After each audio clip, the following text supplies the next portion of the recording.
Good morning, children.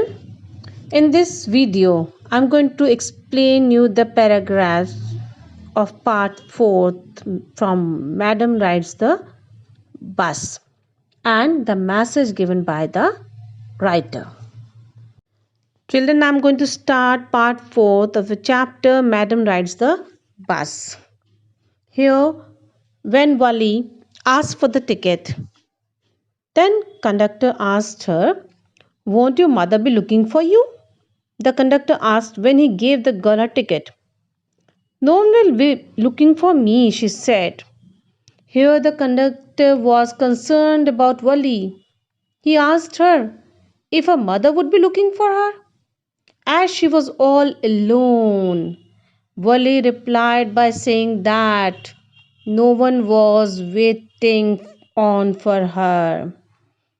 In the next paragraph, the bus started, and again there were the same wonderful sights. Wally wasn't bored in the slightest and greeted everything with the same excitement. She would felt the first time, but suddenly she saw a young cow lying dead by the roadside, just where it had been struck by some fast moving vehicle. "Isn't that the same cow that ran in front of the bus on our trip to town?" she asked the conductor. The conductor nodded, and she was overcome with sadness. What had been a lovable, beautiful creature just a little while ago had now suddenly lost its charm and its life and looked so horrible, so frightening as it lay there, legs spread, a fixed stare, in its lifeless eyes blood all over. Spreading means spread out. Here on the return journey began, and Wally was just as excited as the first time. She was looking at the everything enthusiastically when she suddenly noticed a cow lying dead by the roadside. It must have been hit by a fast moving vehicle. Wally confirmed with the conductor that it was the same cow they had seen earlier. Her mood experienced a shift towards sadness. She wondered how a lovable and playful creature instantly transformed into a horrible and lifeless one. Next paragraph. The bus moved on. The memory of the dead cow haunted her, dampening her enthusiasm. She no longer wanted to look out the window. She sat thus glued to her seat until the bus reached her village at 3:40. A haunted means returned repeatedly to her mind was impossible to forget. She stood up and stretched herself. Then she turned to the conductor and said, "Well, sir, I hope to see you again." "Okay, madam," he answered, smiling. "Whenever you feel like a bus ride, come and join us. And don't forget to bring your fare." She laughed and jumped down from the bus. Then away she went, running straight for home. Here, Wali, she became sad.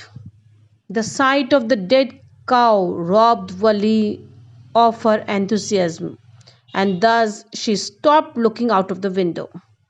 She sat silently on a seat until she reached home at around 3:40. While deboarding, she conveyed her intention of seeing the conductor again, to which the conductor replied in a sarcastic manner. He told her not to forget a fare the next time she intended to travel. Wali went home.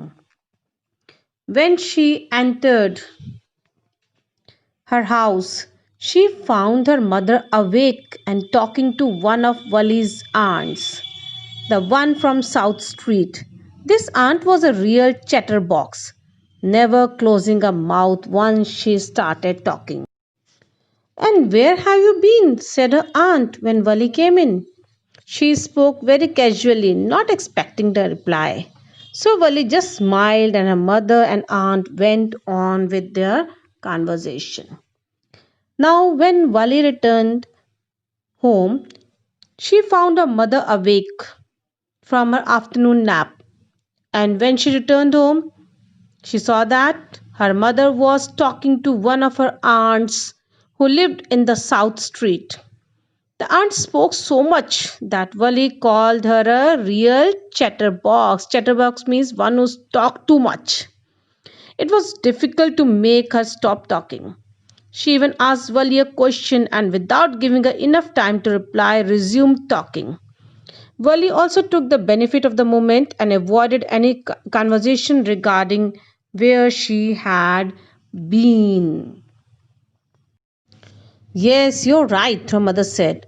So many things in our midst and in the world outside.